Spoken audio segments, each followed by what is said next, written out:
Итак, смотрите, какую прекрасную солянку я сегодня сделал.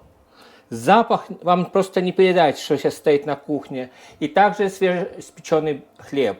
А если вы хотите узнать, как я это сделал, оставайтесь на моем канале, я вам все сегодня покажу и расскажу.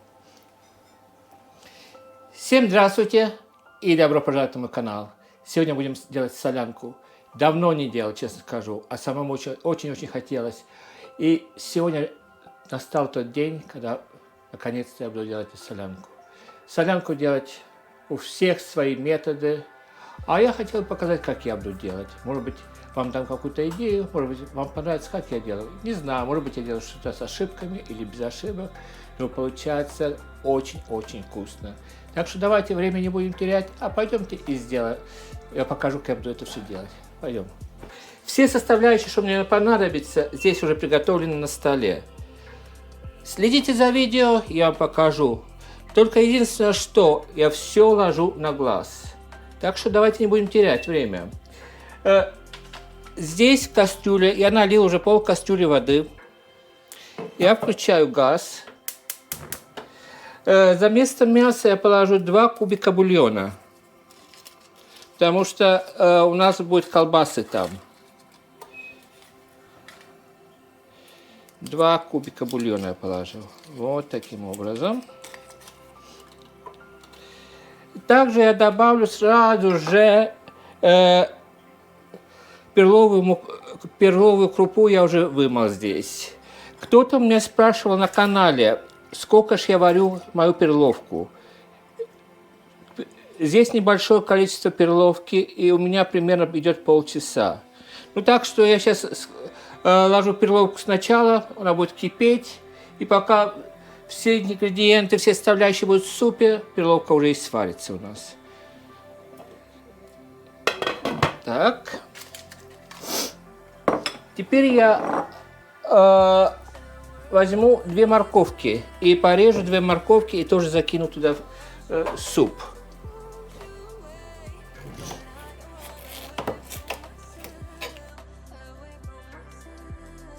Я ложу морковку раньше картошки, потому что мне кажется, что морковка занимает немножко больше времени для варенья, чем картошка. Сейчас я покрышу овощи, туда в воду все закину, то, что нам надо, и тогда займусь зажаркой. Так, морковка теперь идет.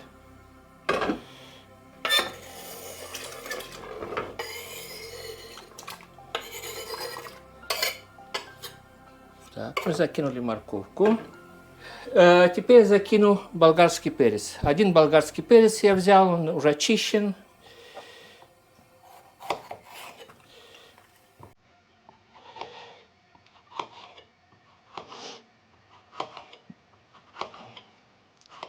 На каждой кухне есть своя хозяйка или свой хозяин. Каждый делает по-своему. Так.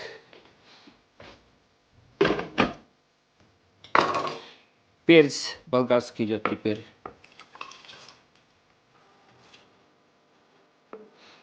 Так, после болгарского перца я добавлю сразу же горошек черного перца.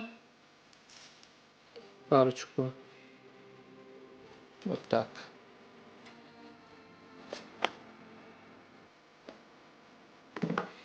И горошки душистого перца.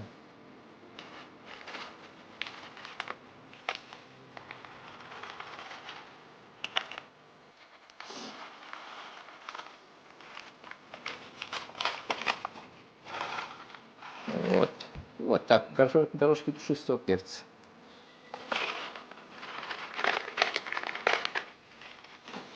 Теперь я добавлю оливки. У меня зеленые оливки уже без семян, вот такие.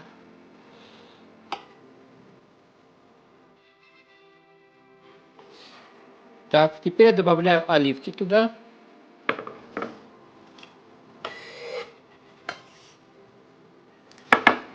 На этом этапе я теперь добавлю свежий помидор. Помидоры у меня уже вымыты. Я сразу же туда кину, а в зажарку я поставлю пасту томата. У меня один большой помидор и 6 маленьких. Это с моего сада, то, что растут сейчас.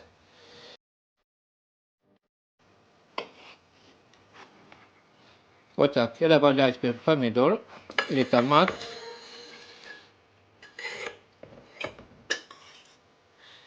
И теперь туда накрышу соленые бочковые огурцы.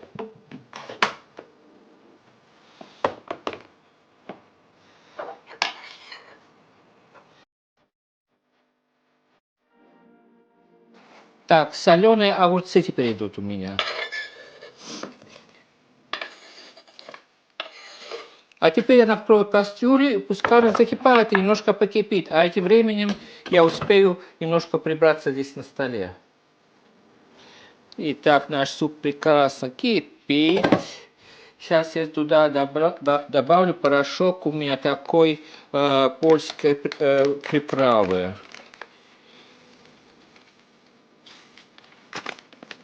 Так. И теперь я займусь зажаркой. Я буду пользоваться... У меня здесь копченая колбаса. Польская такая есть. Сейчас я оттуда... Примерно вот такой кусок я буду пользоваться. И у меня сосиски, вот такие сосиски. И эти. Колбаску с сосисками я сейчас поджарю. И тогда прожарю наш лук и добавлю томатную пасту. Так, колбаску я порезал. Теперь сосиски.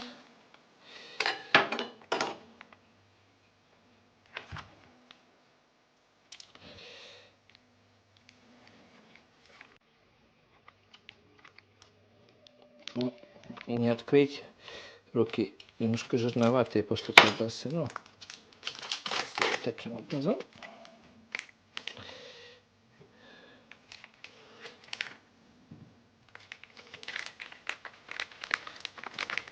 Так. Весь мусор снимем. И теперь порежем наши сосиски. И тогда начнем их жарить. Очень прекрасно. Сейчас руки я выполоскаю. Теперь включаем газовую плитку.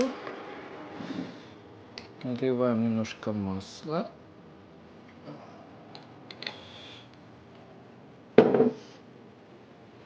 И наши сосиски с колбасой идут теперь туда.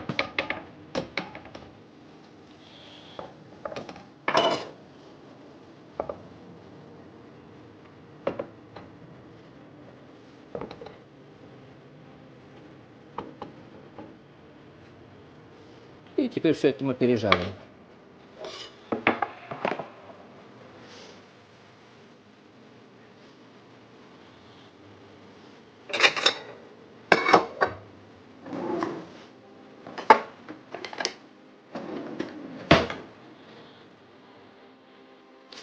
А тем временем посмотрите, какая прелесть у нас здесь, как колбаски какого румяного цвета принимают.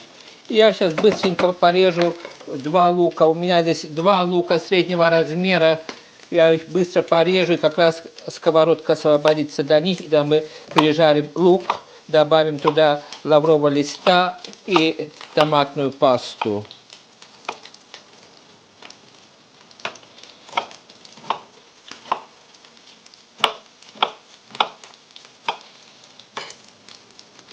Конечно же, не забываем помешивать наши колбаски. О, какой прекрасный цвет здесь они принимают.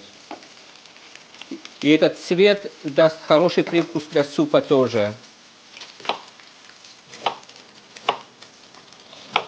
Повторяюсь, все ингредиенты или все составляющие супа я все ложу на глаз.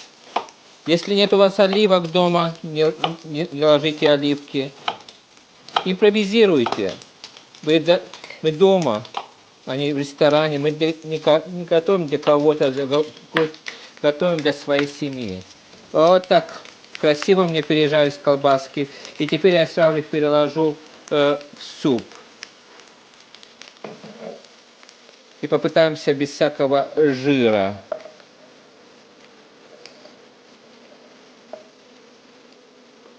Потому что жир, который здесь остается на сковородке, этот жир можно...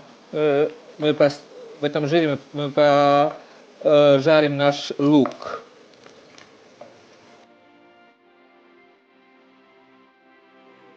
Вот так. И здесь достаточно жира осталось для нашего лука.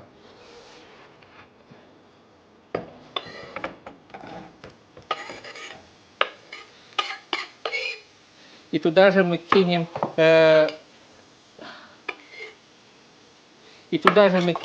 лавровый лист тоже. У меня свежий лавровый лист, он растет здесь у нас в саду. А здесь мы накроем крышкой.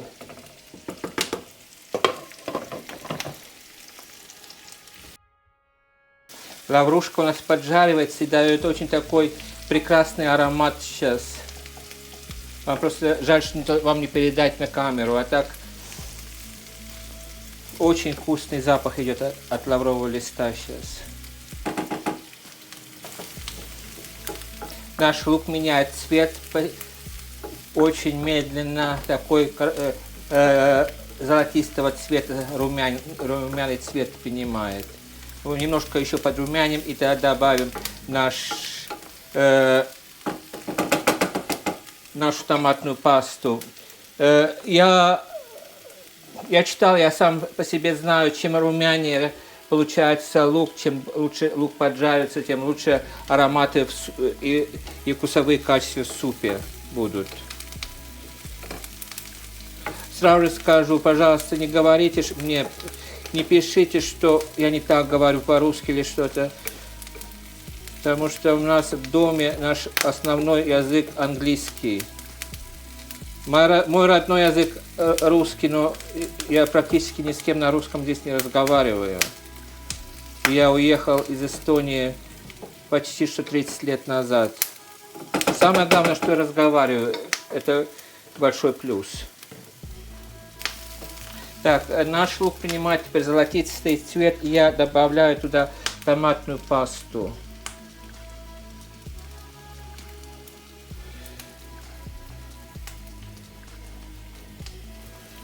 И все это мы сейчас помешаем и поджарим тоже. Теперь я возьму поварешкой, добавлю туда чуть-чуть бульона, и тогда все вкусовые качества, которые пристали туда к стенкам нашей сковородки, все перейдут туда в бульон.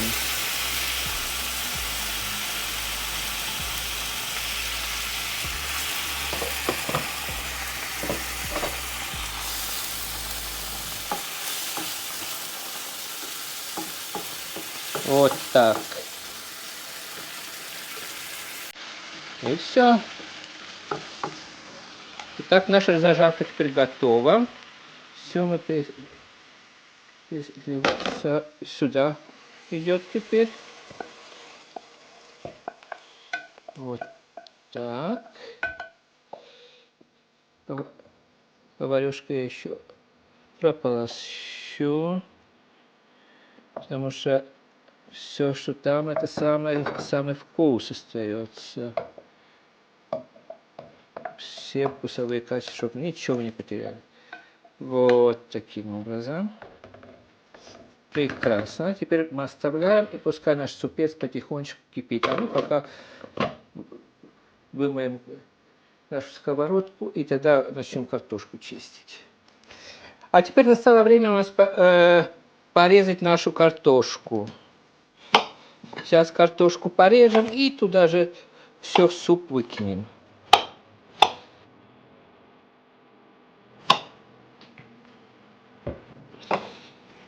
Итак, наша картошка готова идти теперь в суп.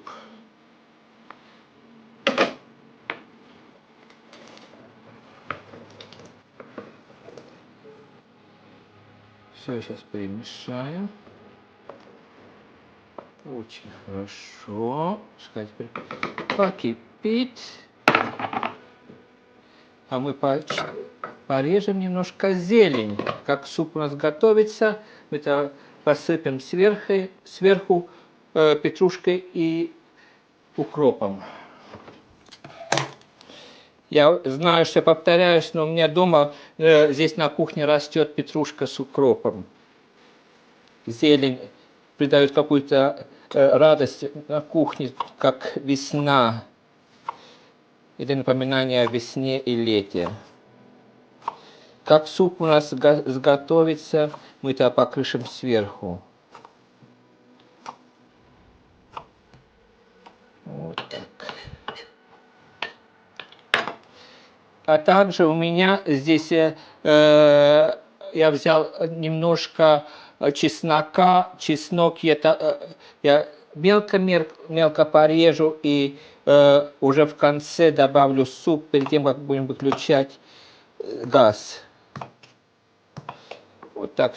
Все оставляю теперь на донышке и пускай ждет.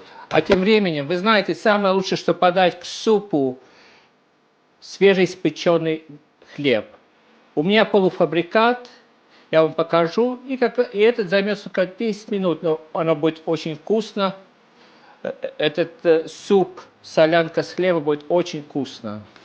Итак, я взял противень вот такой, и у меня вот такой полуфабрикат здесь. Он готовится очень быстро, при 180 градусах берется 10 минут, и у вас свежеиспеченный хлеб, как в ресторане.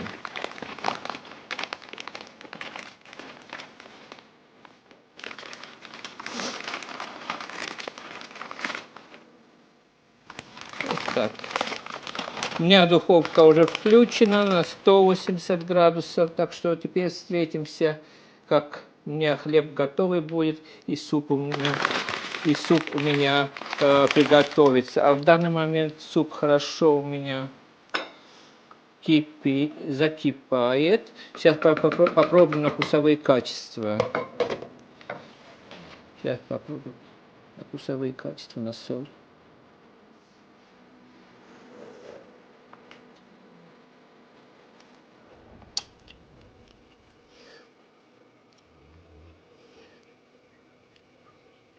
Самый раз. Соли вообще не надо, потому что не забывайте, мы туда вначале положили 2 кубика бульона, они уже соленые. Кубики бульона и колбаска у нас, они все перемешиваются и дают всю соль в суп. Очень прекрасно, очень хорошо. Но вкус обалденно вкусный. Так что теперь встретимся, как все это закипит у нас и приготовится. Итак, хлеб я сейчас вытащил, я немножко попрыскаю водичкой, а тем временем наш суп уже сварился. Я выключаю газ и закидываю туда наш чеснок. Вот так. Перемешаем и оставим немножко вот таким образом. Итак, посмотрите, это просто прелесть. Я своим результатом доволен. Я давно не делал солянку, но я сегодня буду, и вся семья будет кушать с аппетитом. И самое главное, у нас горячий хлеб тоже. Какая прелесть. Итак, сегодня у меня была возможность показать вам, как я делаю солянку. Я очень рад, что я мог с вами поделиться. Я, может быть, дал какую-то идею вам тоже. Посмотрите, может быть, посмотрели, захотите тоже сделать. Вот, или что-то по-другому сделать. Но самое главное, это очень-очень вкусно, поверьте мне. На этой аппетитной ноте мне, к сожалению, надо попрощаться с вами. Пожелать вам самого-самого наилучшего. Берегите себя, своих близких. Крепкого вам здоровья, приятного аппетита и до новых встреч. Пока-пока.